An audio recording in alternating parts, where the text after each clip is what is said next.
Hello learners, welcome back to our channel learn with నందు. ఇవాళ క్లాస్లో ఏబుల్ టు గురించి తెలుసుకోబోతున్నాము. ఏబుల్ టు అనే పదానికి తెలుగు అర్థాలు: చేయగల, చేయగలగడం, సామర్థ్యం ఉండటం. ఏదైనా ఒక పనిని చేయగలుగుతున్నాను అనే సందర్భంలో వాడతారు ఈ ఏబుల్ టును. అర్థమైందా? ఏదైనా ఒక పనిని చేయగల శక్తి ఉండటం, ఏదైనా ఒక పనిని చేయగలగడం, ఏదైనా ఒక పని చేయడం సామర్థ్యం ఉండటాన్ని తెలపటానికి ఏబుల్ టూనైతే ఉపయోగిస్తారు. అర్థమైందా? ఏబుల్ టూకు తెలుగు అర్థాలు: చేయగల, చేయగలగడం, సామర్థ్యం ఉండటం అని అవుతాయి. అర్థమైందా? ఇప్పుడు ఈ ఏబుల్ టూ యొక్క స్ట్రక్చర్ని చూద్దాం. ఈ ఏబుల్ టు యొక్క structure subject plus helping verb plus able to plus V1 verb. అర్థమైందా? ఏబుల్ టు యొక్క స్ట్రక్చర్ ఏమవుతుంది అంటే subject plus helping verb plus able to plus V1 verb. అర్థమైందా? ఐఎమ్ ఏబుల్ టు డూ అని అంటుంటారు కదా, నేను చేయగలుగుతున్నాను. ఐఎమ్ ఏబుల్ టు డూ, నేను చేయగలుగుతున్నాను అని అంటారు కదా, ఆ విధంగా అనమాట. అంటే ఏదైనా ఒక పనిని చేయగల సామర్థ్యం ఉండడం, ఏదైనా ఒక పనిని చేయగలగడం, చేయగలుగుతాను అని చెప్పడానికి ఈ ఏబుల్ టూనైతే ఉపయోగిస్తారు. అర్థమైందా? హెల్పింగ్ వర్బ్ అనేది సబ్జెక్ట్ మీద డిపెండ్ అయి ఉంటుంది. అర్థమైందా? సో వాక్యం అనేది మనం ప్రెజెంట్ టెన్స్లో చెప్పాలి అని అంటే సబ్జెక్ట్ ఐగా వచ్చినప్పుడు యామ్ అనే హెల్పింగ్ వర్బ్ని యూజ్ చేస్తారు. యామ్ అనే helping verb be form of వర్బ్ని యూజ్ చేస్తారు. వి, యు, దే సబ్జెక్ట్గా వచ్చినప్పుడు వాక్యం అనేది ప్రెజెంట్ టెన్స్లో మనం చెప్పాలనుకుంటే ఆర్ అనే be form of verb helping వర్బ్ని అయితే యూజ్ చేయాలి. అదేవిధంగా హీ, షీ, ఇట్ వచ్చినప్పుడు సబ్జెక్ట్ మనం వాక్యం అనేది ప్రెజెంట్ టెన్స్లో చెప్పాలనుకుంటే ఈజ్ అనే be form of verb helping వర్బ్ని అయితే యూజ్ చేయాల్సి ఉంటుంది. అర్థమైందా? వాక్యం అనేది మనము పాస్ట్ టెన్స్లో చెప్పాలి అంటే వాక్యం పాస్ట్ టెన్స్లో చెప్పాలి ఏబుల్ టూను ఉపయోగించి అన్నట్టయితే సబ్జెక్ట్ ఐగా వచ్చినప్పుడు వాజ్ని యూజ్ చేయాలి. సబ్జెక్ట్ అనేది వు, యు, దేగా వచ్చినప్పుడు వర్ అనే be form of verb helping వర్బ్ని అయితే యూజ్ చేయాలి. హీ, షీ, ఇట్గా సబ్జెక్ట్ వచ్చినప్పుడు అర్థమైందా? వాక్యం అనేది మనం పాస్ట్ టెన్స్లో చెప్పాలి ఏబుల్ టూని ఉపయోగించి అన్నప్పుడు వాజ్ అనే be form of verb helping వర్బ్ని అయితే యూజ్ చేయాల్సి ఉంటుంది. అర్థమైందా? అదే మనం వాక్యం అనేది ఏబుల్ టూను ఉపయోగించి ఫ్యూచర్లో చెప్పాలి అనుకుంటే సబ్జెక్ట్ అనేది I, we, you, they, he, she, ఇట్గా వచ్చినప్పుడు విల్ బీ అనే be form of verb helping వర్బ్ని అయితే యూజ్ చేయాల్సి ఉంటుంది. అర్థమైందా? ఏబుల్ టూను ఉపయోగించి మనం వాక్యాలు చెప్పాలనుకుంటే ప్రజెంట్ టెన్స్లో చెప్పాల్సి వస్తే హెల్పింగ్ వర్బ్స్ యూజ్ చేయాలి. ఈ హెల్పింగ్ వర్బ్స్ యూజ్ చేయాలి. పాస్ట్ టెన్స్లో వాక్యం చెప్పాలనుకుంటే ఈ హెల్పింగ్ వర్బ్స్ యూజ్ చేయాలి. అదేవిధంగా ఏబుల్ టూను ఉపయోగించి వాక్యము ఫ్యూచర్లో చెప్పాలనుకుంటే విల్ బీ అనే హెల్పింగ్ వర్బ్ని అయితే యూజ్ చేయాల్సి ఉంటుంది. అర్థమైందా? అంటే సబ్జెక్ట్ మీద డిపెండ్ అయ్యి యామ్ వాడాలా, ఆర్ వాడాలా, ఈజ్ వాడాలా, వర్జ్ వాడాలా, వర్ వాడాలా, వాడాలా, విల్ బీ వాడాలా అనేది డిసైడ్ అవుతుంది. అర్థమైందా? అదేవిధంగా వాక్యం అనేది ఏ టెన్స్లో చెప్పాలనుకుంటున్నారో దాన్ని బట్టి కూడా హెల్పింగ్ వర్బ్ అనేది చేంజ్ అవుతూ ఉంటుంది, గమనించాలి. అర్థమైందా? ఇప్పుడు ఈ ఏబుల్ టూను ఉపయోగించిన కొన్ని వాక్యాలు ఎగ్జాంపుల్స్గా అంటే ఉదాహరణగా కొన్ని వాక్యాలని చూద్దాం. I am able to speak English. I am able to speak English అనే వాక్యానికి తెలుగు అర్థం నేను ఇంగ్లీష్ని మాట్లాడగలుగుతున్నాను అని వాక్యం యొక్క తెలుగు అర్థం కదా. I am able to speak English అనే వాక్యానికి తెలుగు అర్థం నేను ఇంగ్లీష్ని మాట్లాడగలుగుతున్నాను అని తెలుగు అర్థం అయితే వస్తుంది. ఈ వాక్యం అనేది ఏబుల్ టు యొక్క స్ట్రక్చర్లోనే ఉందో లేదో ఒకసారి చెక్ చేద్దాం. ఐ అనేది సబ్జెక్ట్ అవుతుంది, యామ్ అనేది హెల్పింగ్ వర్బ్ అవుతుంది, ఏబుల్ టు దాని తర్వాత V1 వర్బ్. అర్థమైందా? ఏబుల్ టు తర్వాత స్పీక్ అనేది V1 వర్బ్ అవుతుంది. సో ఈ వాక్యం అనేది ఏబుల్ టు యొక్క స్ట్రక్చర్లోనే ఉంది. అర్థమైందా? We are able to go to temple regularly అనే వాక్యానికి తెలుగు అర్థం మేము గుడికి క్రమం తప్పకుండా, రెగ్యులర్లీ అంటే క్రమం తప్పకుండా వెళ్ళగలుగుతున్నాము అని వాక్యం యొక్క తెలుగు అర్థం అయితే వస్తుంది కదా.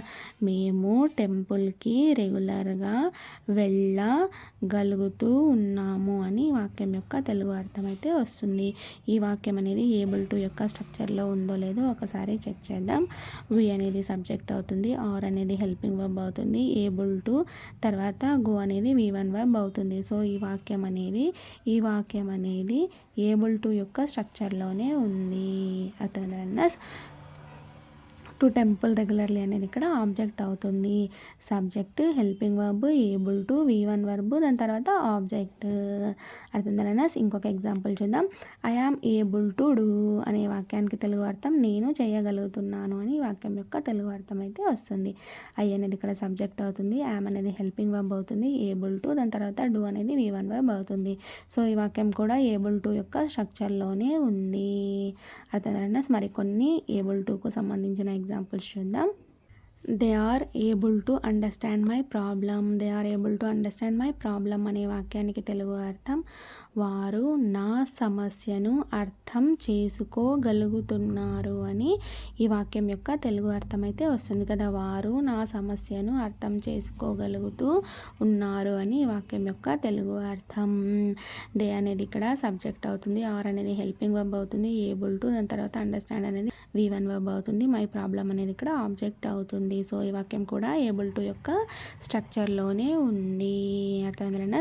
They are able to go to school అనే వాక్యానికి తెలుగు అర్థం వారు స్కూల్కు వెళ్ళగలుగుతూ ఉన్నారు అని వాక్యం యొక్క తెలుగు అర్థం కదా. వాళ్ళు స్కూల్కు వెళ్ళగలుగుతూ ఉన్నారు అని వాక్యం యొక్క తెలుగు అర్థం అయితే అవుతుంది.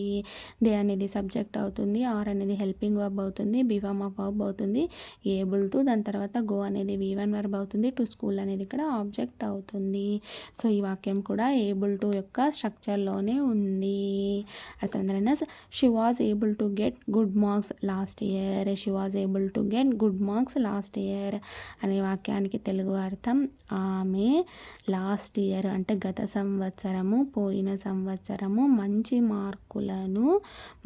మార్కులను తెచ్చుకోగలిగింది అని వాక్యం యొక్క తెలుగు అర్థం. ఆమె గత సంవత్సరము మంచి మార్కులు తెచ్చుకోగలిగింది అని వాక్యం యొక్క తెలుగు అర్థం అయితే అవుతుంది. ఈ వాక్యం అనేది ప్రెజెంట్ టెన్స్లో ఉందా, పాస్ట్ టెన్స్లో ఉందా అంటే ఈ వాక్యము పాస్ట్ టెన్స్లో ఉంది. ఎందుకు అంటే ఇక్కడ లాస్ట్ ఇయర్ అనేది మనకు పాస్ట్ టెన్స్ను తెలుపుతుంది, పాస్ట్ టైంను తెలుపుతుంది. అదేవిధంగా వాజ్ అనే హెల్పింగ్ వర్బ్ కూడా మనకు ఈ వాక్యం పాస్ట్ టెన్స్ అని తెలుపుతుంది. అర్థమైందా? సో ఈ వాక్యం అనేది పాస్ట్ టెన్స్ వాక్యం అవుతుంది.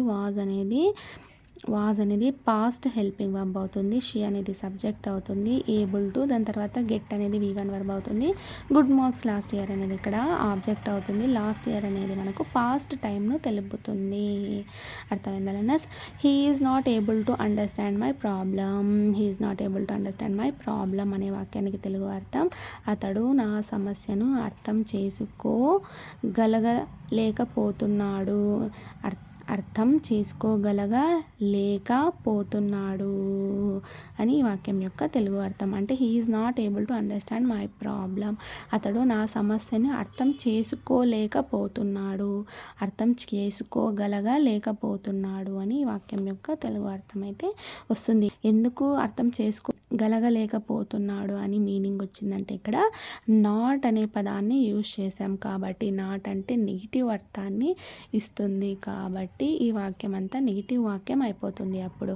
అందుకే ఈ వాక్యం అర్థము అతడు నా సమస్యను అర్థం చేసుకోగలగలేకపోతున్నాడు అని అర్థమైతే వస్తుందన్నమాట. అంటే నెగిటివ్ అర్థాన్ని తీసుకొస్తుంది ఈ వాక్యము, ఎందుకంటే నాట్ అనే పదాన్ని యూజ్ చేసాము గనుక. అర్థమైందా? హీ అనేది సబ్జెక్ట్ అవుతుంది, ఈజ్ అనేది హెల్పింగ్ వర్బ్ అవుతుంది, నాట్ అనేది మనకు నెగిటివ్ని తెలుపుతుంది, ఏబుల్ టు, దాని తర్వాత అండర్స్టాండ్ అనేది V1 వర్బ్ అవుతుంది, మై ప్రాబ్లం అనేది ఇక్కడ ఆబ్జెక్ట్ అవుతుంది.